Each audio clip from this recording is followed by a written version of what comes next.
it's time for viewer mail. We have viewer mail? And we have some mail. Oh, great. If you have a question, please send it to Doug@riskingwordtv.org. I'd be happy to answer your question. What do we have this week? And this is from Stanley. Thank you, Stanley. And he writes in about cars, and he says, it's probably time for me to get something newer, but I don't think about cars much, and I'm therefore a blank slate. I am interested in both the emotions and the intelligent choice. Well, you've come to the right place because we're very emotional, and sometimes we make intelligent choices. No, I'm just kidding. So I think of buying a car like, and I learned this when I was flying, is you get the airplane for your mission. You buy a car for your mission. So think about it in the way you would buy an airplane. So set the criteria of what you're going to use the car for, and then start filtering out the cars that don't meet that.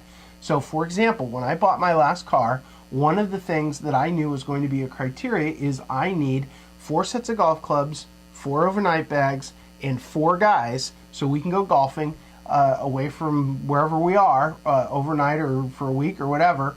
And I need that size car because I want to be able to do that. So if that's your mission, then you have to start filtering out all the cars that won't do that. And one of the ways I did it to make sure it would work was I walked in the dealership. You knew I did this. I walked in the dealership with my golf clubs on my shoulder, and the guy goes, "Are you playing through?"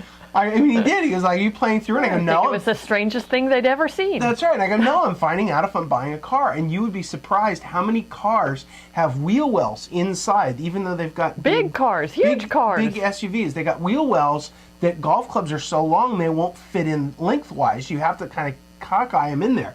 And of course, if you played golf, you'd know you don't want to bend your clubs inside your car. So I needed to make sure they would lay down flat and I could stack stuff in there. And so I bought a Honda Pilot. And nobody cares what car I bought, but it was totally perfect for me and what I wanted. And I love that car. I'll never get rid of it until it just falls apart. And Hondas last a long time.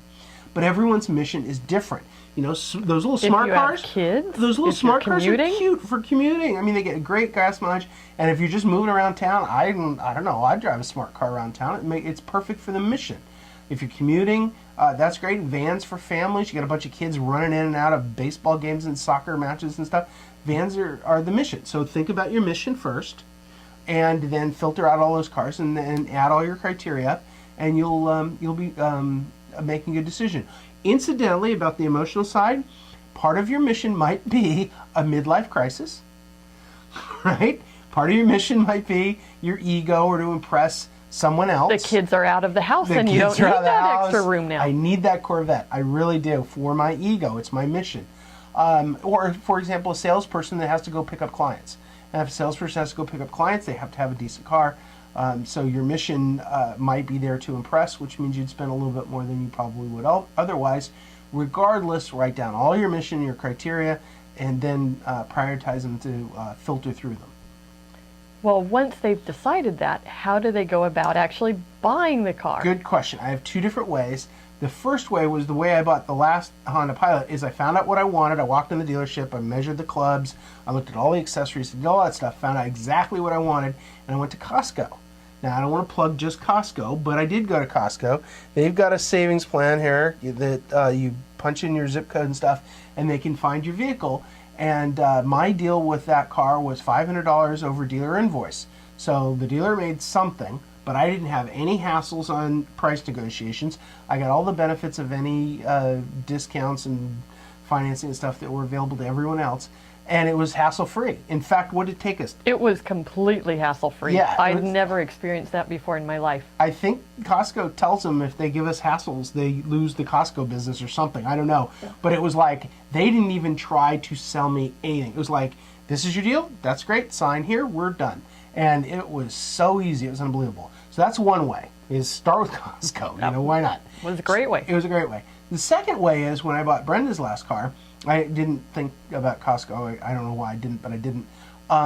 So I found out what she wanted. The most important thing is find out exactly what you want. The model, the color, everything.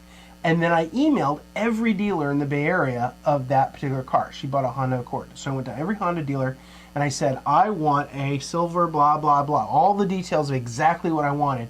And I said, whoever gives me the lowest price, I will come and buy this car. I am not a looky-loo. I'm buying this car, but I want the lowest price. And then every time they sent me an email that says, well, I can do it for, $28,000 or whatever it is, I sent it to all the other guys. And I go, can you top this? So I had them all bidding against each other, and I got it all the way down to where everybody stopped bidding. And I go, okay, well, this must be the lowest price I can get. And so I went to the dealer, and I walked in and fulfilled my part of the bargain and bought the car. So if you get... That was pretty smooth as well. Yeah, it was pretty easy because it was pretty hassle-free once the negotiations were over. So to get two dealers bidding against each other to lower the price is way better than you trying to negotiate a price with one guy because he's local or close, because I would have driven 45 minutes to save $5,000 on a car. So... sorry if you're a dealer out there. Oh yeah, I'm not trying to help you. I'm sorry, I'm on the other information. side. I'm on the other side. I'm trying to help the people, not necessarily the dealers. So try to get the dealers pitted against each other. It's always a good idea in an auction situation to be the seller, not the buyer. Okay, so get them bidding against each other, and you've got the angle. So those are ways to buy it. Find out exactly what you want. First step, make sure it fits your mission. Second step is you can start with Costco. There's probably some other auto online services. I didn't check them out. There could be a Sam's Club, or Yeah, I'm sure there's a few there's of them other out services there. I'm sure out there. Check it out, but try to get dealers pitted against each other. You'll be better off. And what's your takeaway? So the takeaway is big purchases should come from homework, not emotion, even though emotions are involved in the criteria.